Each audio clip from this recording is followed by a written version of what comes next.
Back to news. తన sweet memories ను గుర్తు చేసుకున్నారు ఏపీ సీఎం చంద్రబాబు నాయుడు. 1978లో శాసనసభకు ఎన్నికైనప్పటి నుంచి కొన్ని అనుభవాలను శాసనమండలిలో పంచుకున్నారు. వచ్చే సమావేశాలు అమరావతి కేంద్రంగా జరగనుండడంతో ఈ భవనంలో చివరి సమావేశాలంటూ కొంచెం ఉద్వేగానికి లోనయ్యారు సీఎం. మరోవైపు చివరి సమావేశాల్లో సీఎంతో సెల్ఫీలు తీసుకున్నారు ఎమ్మెల్సీలు, మంత్రులు.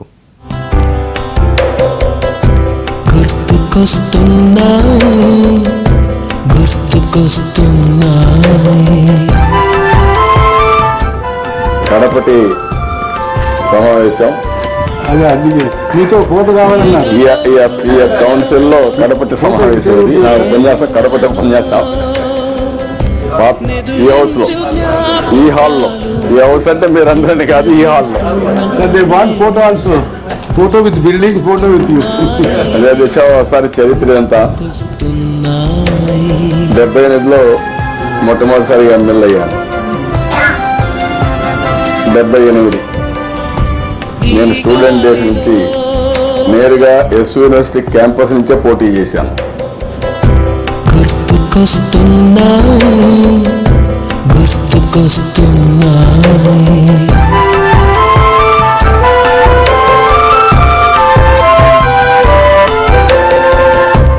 ఎదలోతులో ఏ మూలనో నేను ఆ రోజు నా ప్రచారం అంతా ఎస్ యూనివర్సిటీ నుంచే ప్రారంభమై బార్డర్ కూడా పక్కనే ఉండేది. అంటే అగ్రికల్చర్ కాలేజ్, వెటనరీ కాలేజ్ నుంచే మా కాన్స్టిట్యున్సీ ప్రారంభం అయ్యేది. ఇప్పుడు కొంచెం మారాయి. అక్కడి నుంచి ప్రచారం చేసి నేను ఫస్ట్ టైం ఎమ్మెల్యే అయ్యాను. ఇప్పుడే ఓల్డ్ బ్లాక్ ఒకసారి, ఓల్డ్ అసెంబ్లీ బిల్డింగ్ ఒకసారి లోపల ఒక 2 సార్లు చూసుకొని మొదటిసారి వచ్చి ఎక్కడ కూర్చున్నాను. మీరు 1980లో వచ్చారు ఇక్కడికి, ఇక్కడికి 80లో వచ్చారు అధ్యక్ష. మినిస్టర్ మీరు కరెక్ట్ అధ్యక్ష. ఈ హాల్లో మాత్రం 1980లో వచ్చాను. యాజ్ మినిస్టర్ గా cinematography first time, film industry, cinematography, archives, archaeology and libraries. అది నాకు ఇప్పుడు కూడా జ్ఞాపకం ఉంది. అది నా పోర్ట్ఫోలియో, ఫస్ట్ పోర్ట్ఫోలియో. ఏ పోర్ట్ఫోలియో ఇప్పుడు జిల్లాలో డిపార్ట్మెంట్స్ లేవు. వేరే డిపార్ట్మెంట్ ఆధారపడే డిపార్ట్మెంట్ అది. నిదురించు జ్ఞాపకాలు నిద్రలేస్తున్నాయి, గుర్తుకొస్తున్నాయి, గుర్తుకొస్తున్నాయి. అలాంటి రాజకీయ జీవితం ప్రారంభమైన నేను ఈ యొక్క సిటీతో 38 సంవత్సరాలు, 2 ఏళ్ళు అయితే 40 సంవత్సరాలు నా రాజకీయ జీవితం ఒక యాంగిల్ అయితే, 38 సంవత్సరాలు కంటే 16వ సంవత్సరం 2016, 78 నుంచి ఇక్కడ ఉండడం. అదే మాదిరిగా ఆ రోజు నుంచి ఇప్పటికి ఒకసారి గుర్తు చేసుకుంటే, ఇది ఒక విధంగా చెప్పాలంటే ఈ బిల్డింగ్ లో, ఈ కౌన్సిల్ హాల్లో, ఇలాంటి అసెంబ్లీ హాల్లో చివరి సమావేశాలని నేను అనుకుంటున్నాను. ఏదైనా ఎమర్జెన్సీ వస్తే తప్ప రాకూడదని కూడా కోరుకుంటున్నా. అది చూసినప్పుడు ఈరోజు అసెంబ్లీకి వెళ్ళి లోపలంతా ఒకసారి చూసుకొని, పాత గుర్తులు ఒకసారి నెమరు వేసుకొని, కొంతమంది ఫ్రెండ్స్ అందరూ వేస్తే ఫోటోలు కూడా తీసుకొని గుర్తుగా మిగిలిపోయే పరిస్థితి వచ్చింది.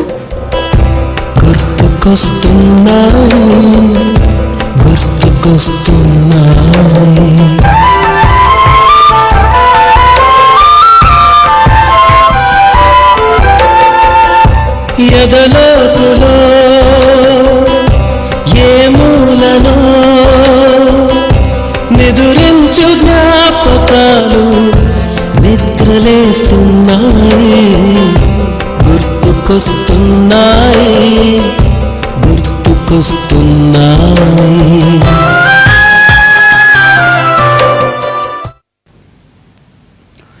వైద్యో నారాయణో హరి అంటారు.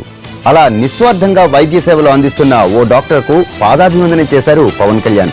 కాకినాడలోని కిరణ్ కంటి ఆసుపత్రిలో ఓ రోగిని పరామర్శించేందుకు వెళ్లిన ఆయన డాక్టర్ శంకురాత్రి చంద్రశేఖర్ ను ప్రశంసించారు. భార్య బిడ్డల్ని కోల్పోయినా కుంగిపోకుండా వైద్య సేవలు చేస్తున్న వ్యక్తి అని కొనియాడారు. అనంతరం ఆయన కాళ్లకు నమస్కరించడం అక్కడున్న వారిని ఆశ్చర్యానికి గురిచేసింది.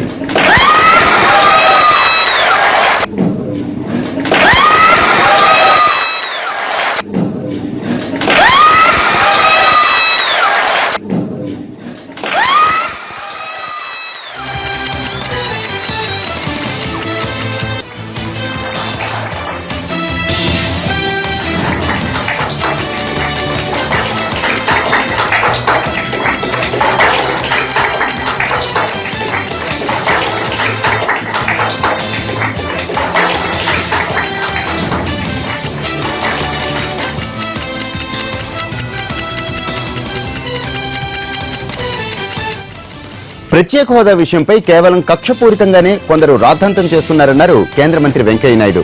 ఇబ్బందులన్నింటినీ దృష్టిలో పెట్టుకుని ప్రత్యేక ప్యాకేజీ ఇవ్వాలని నిర్ణయించామన్నారు. రెవెన్యూ లోటు, అమరావతి నిర్మాణం, పోలవరం, విద్యా సంస్థలు వంటి కీలక అంశాలపై దృష్టి పెట్టి అన్ని విధాలా ఆదుకునేందుకు కేంద్రం నిర్ణయించిందన్నారు. కొంతమంది ప్రభుత్వాన్ని బదనాం చేయాలని ప్రయత్నం చేస్తున్నారు. కొందరికి మోడీ గారు దిగిపోవాలా, కొందరికేమో చంద్రబాబు గారు దిగిపోవాలా, కొందరికేమో వెంకయ్యనాయుడు దిగిపోవాలా, కొంతమందికేమో వాళ్ళు రావాలా, రకరకాల కోరికలతో రకరకాల మాటలు మాడుతున్నారు. కానీ వాళ్ళెవరికి నేను సమాధానం చెప్పాల్సిన అవసరం లేదు. కానీ సామాన్య జనానికి ఎవరికైతే వాస్తవాలు తెలియాల్సి ఉందో వాళ్ళందరూ తెలుసుకోవాల్సిన విషయం ఒకటి ఉంది. ఈ ప్రభుత్వం యొక్క చిత్తశుద్ధిని ఎవరు కూడా శంకించాల్సిన అవసరం లేదు.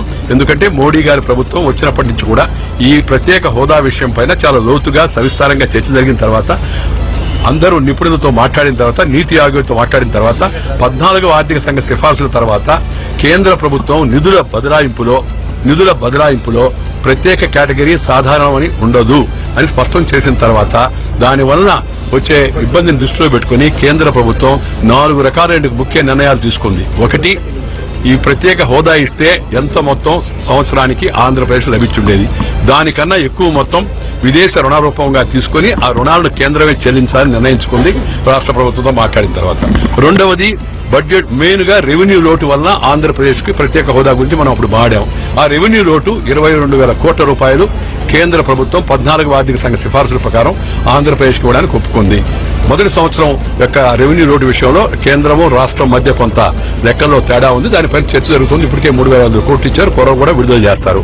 మూడవది సహాయం ఏంటంటే పోలవరం ఈ యొక్క ఆంధ్రప్రదేశ్ కి ఒక జీవనధార. ఆ ప్రాజెక్టును జాతీయ ప్రాజెక్టుగా గుర్తించాము. ఆ గుర్తించి ఇప్పటికీ 2 సంవత్సరాలు 850 కోట్లు ఇచ్చాము.